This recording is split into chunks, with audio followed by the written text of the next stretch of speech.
Forex reserve पर data आ रहा कि देश के विदेशी मुद्रा भंडार में लगातार दूसरे सप्ताह गिरावट देखने को मिली है। हालांकि आरबीआई के सोने के भंडार गोल्ड रिजर्व में बढ़ोतरी हुई है, लेकिन पिछले सप्ताह के मुकाबले भी फॉरेक्स रिजर्व के डेटा में गिरावट हुई है। ये आंकड़े आप देख सकते हैं। और महंगाई पर एक राहत भरी खबर आ रही है। वैश्विक खाद्य कीमतों में गिरावट हुई। दुनिया भर में मतलब दूध, तेल, चीनी वगैरह ये थोड़े सस्ते हुए हैं। लगातार तीसरा महीना रहा जब खाने पीने की कीमतों में गिरावट देखने को मिली है। संयुक्त राष्ट्र के एएफओ द्वारा ये डेटा जारी किया गया। चलिए बड़ी खबर देखिए। रक्षा मंत्री राजनाथ सिंह ने किया बीआरओ की 5,000 करोड़ रुपए की 121 परियोजनाओं का उद्घाटन। और इससे सीमावर्ती कनेक्टिविटी मजबूत होगी, सुरक्षा और विकास को नई गति मिलेगी। जम्मू के लद्दाख में ये 5,000 करोड़ से भी ज्यादा की लागत की परियोजनाओं का उद्घाटन किया, जिसके जरिए सड़क, पुल, सुरंग वगैरह इनको डेवलप किया जाएगा। और इस उद्घाटन के मौके पर रक्षा मंत्री बोले कि ऑपरेशन सिंदूर की सफलता में मजबूत कनेक्टिविटी ने भी अहम भूमिका निभाई। रक्षा मंत्री ने डिफेंस पर भारत की सफलता के आंकड़े भी बताए कि बीते 10 साल में 3 गुना प्रोडक्शन हुआ भारत में मेड इन इंडिया रक्षा उपकरणों में, और एक्सपोर्ट भी 24 गुना बढ़ा है। ये वो नंबर्स हैं जो दुश्मनों को भी चुभेंगे। मतलब भारत का रक्षा उत्पाद पिछले 10 सालों में 46,000 करोड़ से बढ़कर सीधा 1.5 लाख करोड़ से भी ऊपर पहुंच चुका है। और डिफेंस एक्सपोर्ट भी 1,000 करोड़ से बढ़कर 24,000 करोड़ पार कर गया। और वहीं अगली खबर देखिए। रक्षा मंत्री से मिली भाजपा की राज्यसभा सदस्य पुणे छावनी की। और बुलेटिन के आखिर में देखेंगे सबरीमाला केस में कोर्ट में हुई क्या सुनवाई। लेकिन दिन भर की तमाम बड़ी खबरों से पहले एक नजर आज की सुर्खियों पर।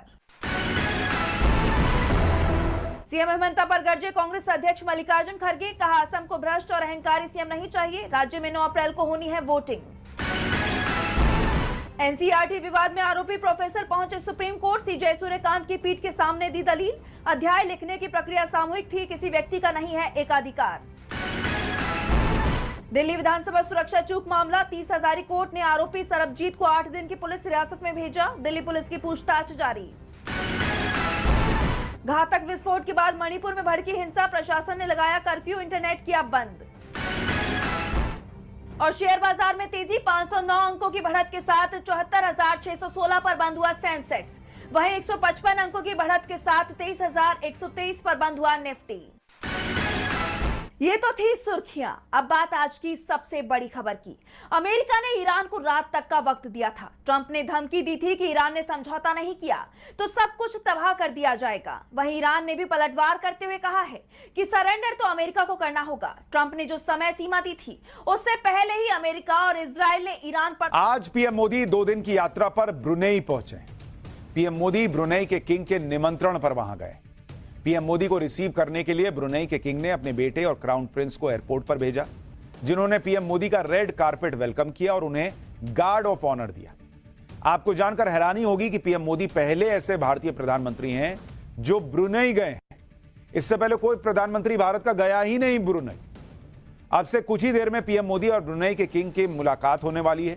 लेकिन इस मुलाकात को लेकर सबके दिमाग में यही सवाल है कि भारत के प्रधानमंत्री को ब्रुनेई जैसे छोटे से देश में आने की जरूरत पड़ी क्यों? जहां कोई प्रधानमंत्री नहीं गया वहां मोदी गए क्यों? इसके बारे में आपको आगे डिटेल में बताऊंगा। पहले यह देख लीजिए कि पीएम मोदी अपने जिस दोस्त से मिलने गए हैं उनके दोस्त का जलवा क्या है। ब्रुनेई के किंग दुनिया के सबसे अमीर लोगों में एक। इनके पास गोल्ड से बना हुआ किला है, सोने से बना हुआ किला, 7,000 गाड़ियों का काफिला है और एक से बढ़कर एक प्राइवेट प्लेन है। यानी सीधी बात कहें तो आज इनके पास महल है, हजारों गाड़ियां हैं, अरबों खरबों रुपए का बैंक बैलेंस भी है। लेकिन इसके बाद भी ये भारत के पीएम मोदी से दोस्ती चाहते हैं। ब्रुनेई में पीएम मोदी के उस दोस्त से भी आपको मिलवाता हूं जो दुनिया के सबसे बड़े महल में रहते हैं, दुनिया की सबसे महंगी और आलीशान गाड़ियों के काफिले में चलते हैं। ये जब भी विदेश जाते हैं तो गोल्ड से तैयार स्पेशल प्लेन में उड़ान भरते हैं। इनका नाम है हाजी हसनल बोल्किया, जो ब्रुनेई के किंग भी हैं। गाड़ी देख रहे हैं बॉस, सोने की गाड़ी, सोने का महल। 75 साल की उम्र में इनकी ठाट बाट वाली लाइफस्टाइल देखकर हर कोई हैरान रह जाता है। आगे बढ़ने से पहले आपको ब्रुनेई के किंग का महल दिखाता हूं, जिसे दुनिया का सबसे बड़ा महल कहा जाता है।